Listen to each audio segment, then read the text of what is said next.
Breaking news చూస్తున్నాం. Inter పరీక్షల్లో fail అయిన విద్యార్థుల ప్రశ్నాపత్రాల రీవాల్యుయేషన్, రీవెరిఫికేషన్ ఉచితంగా చేయాలని తెలంగాణ ప్రభుత్వం నిర్ణయించింది. వీలైనంత త్వరగా ఈ ప్రక్రియ పూర్తి చేయాలని అధికారులను సీఎం కేసీఆర్ ఆదేశించారు. ఇంటర్మీడియట్ బోర్డు పనితీరుపై సీఎం కేసీఆర్ తీవ్ర అసంతృప్తి వ్యక్తం చేసినట్టుగా తెలుస్తోంది. ఫలితాల వ్యవహారంపై ముఖ్యమంత్రి కేసీఆర్ సమీక్ష నిర్వహించారు. ప్రగతి భవన్లో నిర్వహించిన ఈ సమావేశంలో విద్యాశాఖ మంత్రి జగదీష్ రెడ్డి, విద్యాశాఖ కార్యదర్శి జనార్దన్ రెడ్డి, ఇంటర్ బోర్డు కార్యదర్శి అశోక్ కుమార్, ఉన్నతాధికారులు, ప్రభుత్వ సలహాదారు రాజీవ్ శర్మ పాల్గొన్నారు. గత వారం వెలువరించిన ఫలితాల్లో దాదాపుగా 3 లక్షల మంది విద్యార్థులు ఫెయిల్ అయినట్లుగా ఇంటర్ బోర్డు ప్రకటించింది. కానీ ఆ తర్వాత విద్యార్థుల ఆందోళనలు, తల్లిదండ్రుల నిరసనలు చేపట్టడంతో కొందరి మార్కులు మారాయి. మార్కులు, హాల్ టికెట్లకు సంబంధించిన వ్యవహారాల్లో ఇకపై ప్రైవేటు సంస్థలకు అప్పగించరాదని నిర్ణయించింది ప్రభుత్వం. తీసుకునే అవకాశం కూడా కనిపిస్తోంది.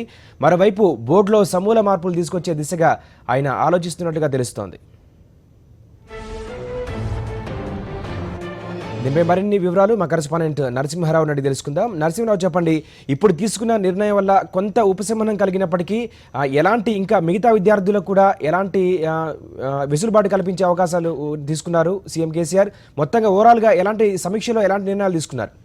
నరేష్, దాదాపు గంటకు పైగా ఈ సమీక్ష సమావేశాన్ని కేసీఆర్ నిర్వహించారు. ప్రధానంగా ఇప్పటి వరకు జరిగిన పరిణామాలపైన సుదీర్ఘంగా అధికారులను అడిగి వివరణ తెలుసుకున్నారు. ఈ పరిణామాలు ఎందుకు చోటు చేసుకున్నాయి, ప్రైవేట్ సంస్థలు ఎక్కడ జోక్యం చేసుకుంటున్నాయి, ఇంటర్మీడియట్ బోర్డు పనితీరు ఏ రకంగా ఉంటుంది, వీటన్నిటిని సమీక్షించిన తర్వాత ప్రాథమికంగా ఇప్పటికిప్పుడైతే విద్యార్థులకు కొంత వెసులుబాటు ఉండాలి ఖచ్చితంగా. ఎందుకంటే తల్లిదండ్రులు, విద్యార్థులు ఆందోళన చెందుతున్నారు కనుక ప్రతికంగా ఫెయిల్ అయిన ప్రతి ఒక్కరికి, ఎందుకంటే చాలా మంది ఫెయిల్ అయ్యాము.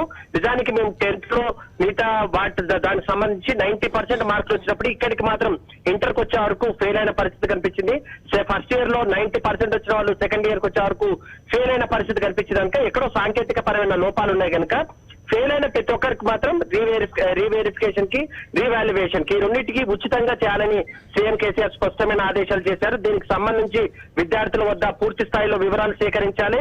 వచ్చిన ప్రతి ఒక్కరి వద్ద నుంచి వివరాలు సేకరించిన తర్వాత రీవెరిఫికేషన్ ప్రాసెస్ ను కూడా వారం రోజుల్లో పూర్తి చేయాలని కేసీఆర్ ఆదేశించారు. ఎందుకంటే మళ్ళీ సప్లిమెంటరీ ఎగ్జామ్స్ ని నిర్వహించాల్సి ఉంటుంది. అదే సమయంలో ఎంసెట్, నీట్ వంటి జాతీయ స్థాయి పరీక్షలకు రావాలంటే విద్యార్థులు ఇంటర్మీడియట్ పూర్తి చేసి ఉండాలి కనుక సప్లిమెంటరీ ఎగ్జామ్స్ ను కూడా సాధ్యమైనంత త్వరగా పూర్తి చేయాలని కేసీఆర్ సూచించిన పరిస్థితి కనిపిస్తుంది. ఇక మౌలికంగా అందరూ అడిగినట్టుగా ఫీజును పూర్తిగా మాఫీ చేయాలి. రీవాల్యుయేషన్ కానీ రీకౌంటింగ్ సంబంధించి అందరూ కోరిన విధంగా కాకుండా కేవలం ఫెయిల్ అయిన విద్యార్థులకు మాత్రమే ఉచితంగా చేస్తారు. మిగతా విద్యార్థులు ఎవరైతే సబ్జెక్ట్ బేస్డ్ గా అడుగుతారో వాళ్ళకు మాత్రం పాత పద్ధతిలోనే ఫీజు తీసుకోవాలని కేసీఆర్ స్పష్టమైన ఆదేశాలు చేశారు. సో తల్లిదండ్రులు డిమాండ్ చేస్తున్నట్టుగా మిగతా వాళ్ళు కేవలం ఒక విషయం మాత్రం స్పష్టంగా చెప్పారైనా ఫెయిల్ అయిన విద్యార్థులకు మాత్రమే ఉచితంగా చేస్తారు. మిగతా విద్యార్థులు ఎవరైనా తమ సబ్జెక్ట్ లో ఇంప్రూవ్మెంట్ కి సంబంధించి ఇతర విషయాలు ఏమైనా కావాల్సి వస్తే మాత్రం పాత పద్ధతిలో ఫీజు, అంటే ప్రస్తుతం సబ్జెక్ట్ కి 600 తీసుకుంటున్నారు, ఆ రకంగా 600 కట్టి రీకౌంటింగ్ అని రీవాల్యుయేషన్ మాత్రం చేసుకునే అవకాశం ఉన్నట్టుగా ఈ సమీక్ష సమావేశంలో అధికారికంగా ఒక ప్రకటన విడుదల చేసిన పరిస్థితి కనిపించింది. ఇక ఇంటర్ బోర్డుకు సంబంధించి ఆ పనితీరు ఏ రకంగా ఉంది, ఇంటర్ బోర్డు వివిధ రాష్ట్రాల్లో ఇంటర్ బోర్డు ఏ రకంగా ఉంది, ఒక దశలో నరేష్ ఒక ప్రచారం జరిగింది. ఇంటర్మీడియట్ బోర్డును కూడా తీసేసే ఆలోచనలో కేసీఆర్ ఉన్నారు.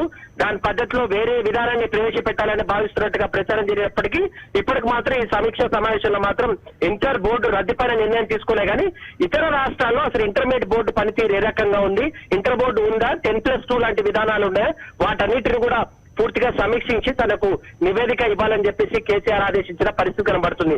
ఇక అధికారుల మధ్య సమన్వయ లేపం ఖచ్చితంగా ఉంది కనుక అధికారులు ప్రస్తుతం జనార్దన్ రెడ్డి ఎవరైతే విద్యాశాఖ కార్యదర్శిగా ఉన్నారో ఆయనకి మొత్తం బాధ్యతలు అప్పగించారు. అశోక్ కుమార్ ఇంటర్ బోర్డు కార్యదర్శిగా ఉంటారు కానీ పరీక్షల నిర్వహణ, రీవాల్యుయేషన్ కానీ మిగతా సప్లిమెంటరీ పరీక్షలు, ఇతర వ్యవహారాలకు సంబంధించి పూర్తి బాధ్యతలు మాత్రం విద్యాశాఖ కార్యదర్శి జనార్దన్ రెడ్డికే అప్పగించినట్టుగా ఆ ప్రకటనలో ప్రకటించారు. అంటే అశోక్ కుమార్ పనితీరుపై సీఎం కేసీఆర్ కొంత అసంతృప్తిగా ఉన్నట్టుగా ఈ సమావేశం ద్వారా మనకు స్పష్టమైన సమాచారం ఉంటుంది. అందుకోసం బాధ్యతలు జనార్దన్ రెడ్డికి ఇచ్చారు. గతంలో జనార్దన్ రెడ్డి జిహెచ్ఎంసీ లాంటి కీలక శాఖలు నిర్వహించిన నేపథ్యంలో ఆయనకు విద్యాశాఖకు సంబంధించినంత వరకు ఇంటర్ బోర్డులో మొత్తం పరిణామాలపై మీరే బాధ్యతలు స్వీకరించండి, మీరే ఆ మొత్తం పరీక్షల విధానాలు ఏ రకంగా జరుగుతాయనే విషయాలపైన పూర్తిగా బాధ్యతలు వహించాలని చెప్పి స్పష్టమైన ఆదేశాలు చేశారు. మరొక మూడవ అంశం కేసీఆర్ ప్రస్తావించిన అంశంలో విద్యార్థుల ఆత్మహత్యలపై కూడా కేసీఆర్ ఆందోళన వ్యక్తం చేశారు.